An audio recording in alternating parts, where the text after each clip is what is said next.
자, 제가 질문 두 개를 드릴게요.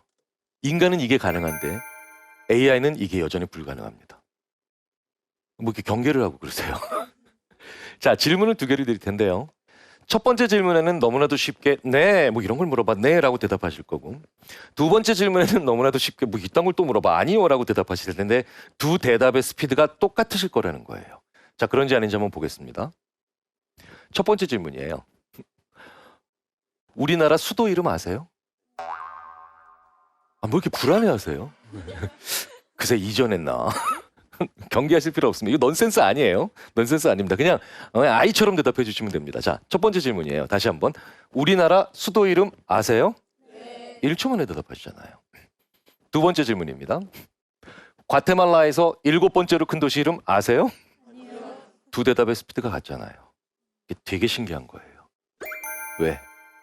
AI, 뭐 컴퓨터, 기계, 얘네들은 그 정보가 나한테 없습니다. 그런 파일이 내 시스템 안에 존재하지 않습니다. 이렇게 몰라요라는 출력을 하기 위해서는 반드시 싹 다 찾아야 돼요. 태깅 시스템을 뭐 쓰든 러닝 시스템을 뭐 쓰든 키워드 시스템을 뭐 쓰든 얘네들은 다 끝까지 찾고 난 다음에야 모른다는 출력을 합니다. 여전히 그렇죠? 그래서 기계의 모른다는 안다에 비해서 무조건 느리고요. 앞으로도 상당히 느릴 거며 경우에 따라서는 하염없이 느려요. 그런데 이 자리에 계신 모든 분들은 이 두 대답의 스피드가 같았어요. 무슨 얘기입니까? 모른다고 출력하셨지만 뇌를 찾아본 분은 없다는 거예요. 지금도 찾고 계신 분 계세요? 안 계시죠? 한 분이라도 그런 분이 오늘 이 자리에 나와서 나오신다면 오늘부로 이곳 스튜디오는 유적지로 변경돼요. 왜? 이곳이 바로 인류 최초로 컴퓨터와 같은 방식으로 생각을 하는 휴먼이 발견된 곳입니다. 역사적인 장소가 된 거죠. 근데 아무도 그렇지 않으셨어요.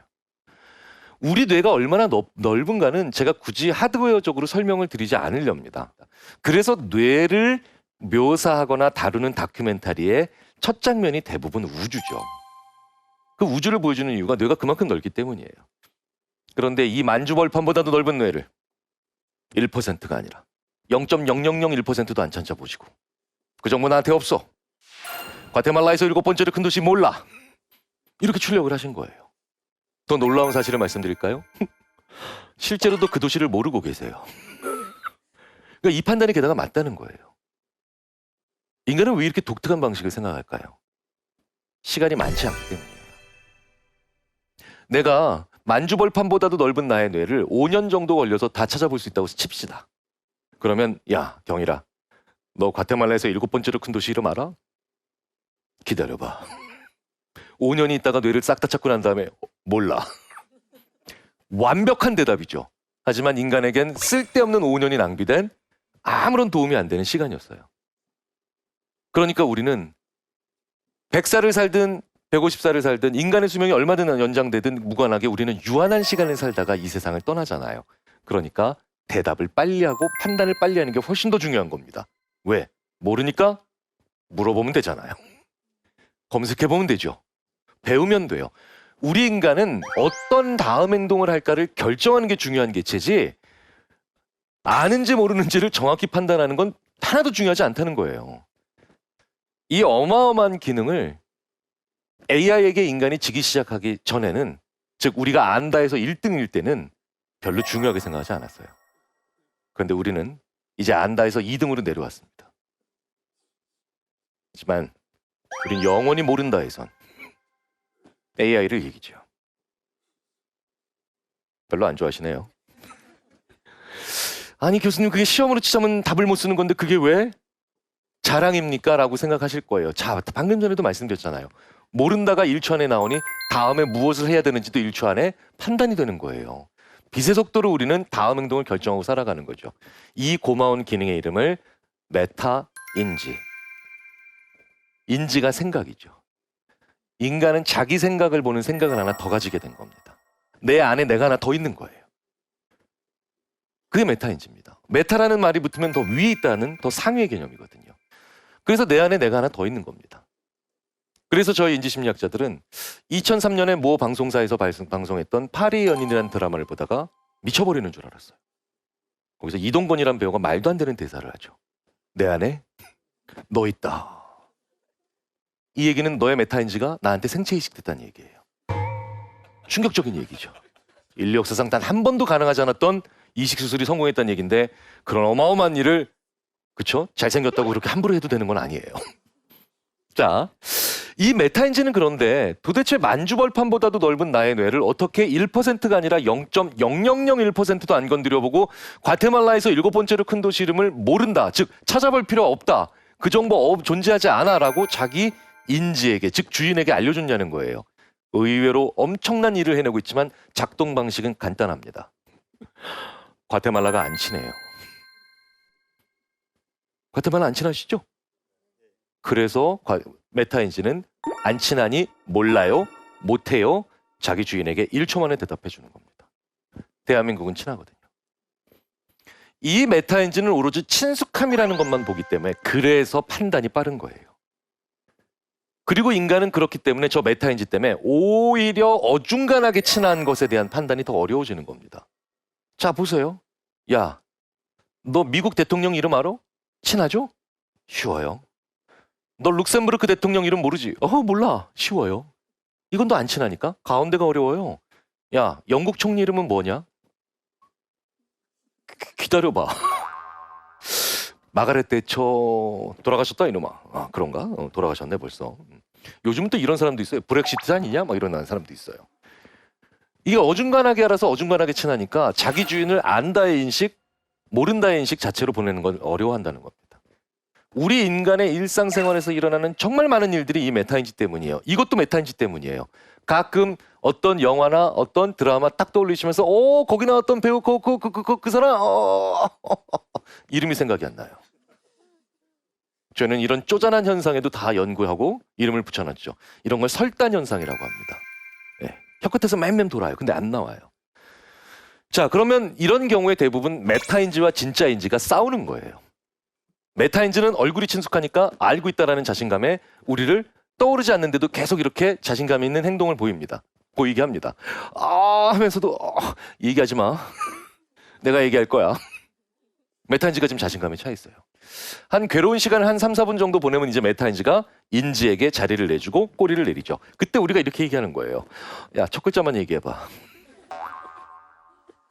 왜? 이제 서치를 시작해야 된다는 것, 탐색을 시작한다는 걸 인정하는 거죠.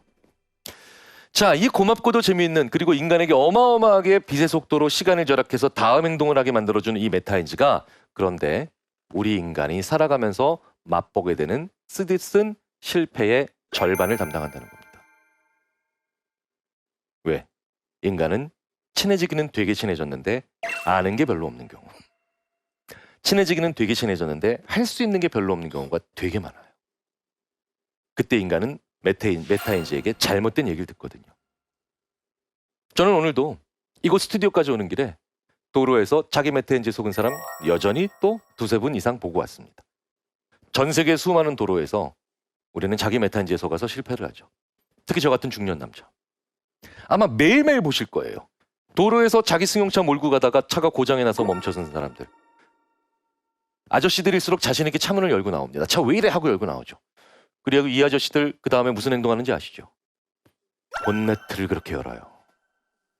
그런데 옆에서 관찰을 저희들이 해보면 이렇게 자신 있게 본네트를 열어젖힌 중년 남자들의 95% 이상은 이거 열어놓고 뭐 하느냐? 그냥 쳐다봐요. 이렇게 얘기하는 사람도 있습니다. 어디가 엔진이야? 엔진 자체를 못 찾아요. 차 뒤로 갑니다. 뭘 꺼내와요? 공문화 연장을 꺼내오는 게 당연한 이치겠죠? 놀랍게도 절반 가까이가 걸레를 꺼내옵니다. 그리고 그 걸레로 엔진을 닦아줍니다. 또 놀라운 건 이렇게 엔진 닦아주는 아저씨들의 상당수가 3, 4분 이내에 자기 엔진에게 말을 하기 시작하죠. 야, 왜 이러냐. 가자. 네. 어떤 분들은 화도 내요. 힘내라! 막 이러면서. 사람이 아닌 사물에게 대화를 시도하는 증상을 6세 때까지는 저희들이 비정상적으로 안 봅니다. 왜냐면 이때까지는 아이들이 판타지를 많이 경험할 때이기 때문에 6세 전까지는 사물에게 이렇게 대화를 시도해도 이상한 건 아니에요. 하지만 이렇게 정상적인 성인이 사물과 이렇게 대화를 시도하는 증상을 저희 심리학에서 정신분열증이라고 합니다. 정확하게는 조현병이죠. 자, 이쯤 되면 보다 못한 가족이나 동승자들이 핀잔 주시죠. 그거 고치지도 못할 거. 그거 왜 열어가지고 시간은 시간대로 잡아먹고 있고 옷은 옷대로 더럽히고 있고 그 다음에 나한테 욕은 욕대로 먹고 있냐고. 왜? 이 차를 산 지 오래된 분들이 이래요. 이 차가 친해졌어요. 3년 전에 이 차를 구입했다면 3년 동안 아침 저녁으로 매일 본 겁니다. 그래서 친해져서 메타엔지가 악마의 속삭임을 한 거죠. 주인님 열어보세요. 그랬더니 진짜인지가 주인님 왜 여셨나요? 지금 이 차에 대해서 뭐 아는 거 있어요? 재밌는 건 그래서요. 제가 제주도에 한번 놀러 가서 제주도에서 저희 연구진이랑 같이 제주도에서 렌트카 몰고 가다 차가 고장이 나면 어떤 행동을 보이시나 봤더니 나와서 본네트를 안 엽니다. 바로 이분들이 뭐 했을까요? 전화해요. 왜? 이 차가 안 친해요. 인간은 친해질수록 오히려 일에서든 대화에서든 공부에서든 오히려 친해질수록 실패의 확률이 올라가는 재밌는 역풍을 맞고 있다는 거죠. 함정입니다. 불과 5초만 친해져도 인간은 이 친숙함 때문에 메타인지가 생각을 안 버리는 아주 고집스를 피우는 그런 현상이 나와요. 제가 제 학생들한테 이렇게 얘기합니다. 컨닝이라고 5번 따라해봐라. 그럼 학생들이 물어보죠. 왜? 따라해야 되나요? 그럼 제가 말도 안 되는 거짓말을 해요. 같은 말을 반복하면 입에서 꼬인다. 말도 안 되는 거짓말이죠. 근데 학생들은 또 제 말을 철석같이 믿고 컨닝 뿌듯해합니다 또. 그럼 제가 또 3번만 더 해봐. 컨닝. 미국의 초대 대통령은 링컨. 전원 다 이렇게 대답해요. 워싱턴이란 정답을 아무도 얘기하지 않습니다. 지금 여기 중에서도 와. 그럼 이제 학생들이 저한테 분노의 눈길을 보내면서 저한테 손가락을 들어 이렇게 얘기하죠. 하나만 더 교수님. 여기서 이대로 끝내시면 안 돼요. 이러면 제가 학생들이랑 놀 수 있어요. 왜? 이럴수록 더 빠져들어요. 약이 올라서. 이번엔 꽃사슴이라고 5번 해봐. 이러면 학생들이 이제 분노의 표정과 아주 결의에 찬 표정으로 꽃사슴 두고 봐라 꽃사슴 절대 안 속는다 꽃사슴 산타클로스가 뭘 타니 루돌프. 산타클로스는 썰매 타야 되죠. 썰매. 예. 자, 나머지 지금 아신 분들은 산타클로스를 결국 루돌프에 태우신 거예요. 산타클로스가 루돌프를 타기 시작하면요. 기마민족 되는 겁니다. 근데 이런 분들이 또 계세요. 방금 전에 저 뒤에서 몇 분이 이거 하셨어요. 루 하다가 아까 당했잖아. 그러니까 루 하다가 이를 악물고 버티다가 결국은 이렇게 나갑니다. 도망간 데가 이거예요. 결국은 술록 이런 분들이 계세요. 나왔다니까요. 아까 이걸 제가 몇십 개씩 해도 계속 못 빠져나와요. 직접 당해보셔야 남들도 속이기가 쉬워집니다. 그렇죠? 네. 확장판으로 한번 제가 가보겠습니다. 자, 개구리라고 5번 해보겠습니다. 자, 개구리 5번 시작. 개구리. 뭘 또 마음에 준비를 하고 그러세요? 자, 3번만 더 크게 시작. 개구리. 심청전에서 장독대 깨진 거 어떤 동물이 막았어요? 심청전에는 어떤 동물도 나오지 않아요. 그건 콩쥐와 팥쥐겠지요. 자, 보세요. 무언가에 5초 동안만 익숙해져도 이 친숙함이 느껴진 메타인지는 첫 번째 떠오르는 생각을 버리지 않게 합니다. 그런데 이 5초 동안만 무언가에 취해져도 이런 현상이 일어나는데 5초가 아니라 5일, 5주, 5개월, 5년 이렇게 무언가에 오랫동안 친해지면 그분의 메타인지는 첫 번째 떠오르는 생각을 절대 기각, 즉 버리지 않게 하는 옹고집, 완전 고집을 피우겠죠. 그런 분들을 저희 인지심리학자들이 뭐라고 부르느냐? 이 세상의 모든 분야의 전문가라고 불러요.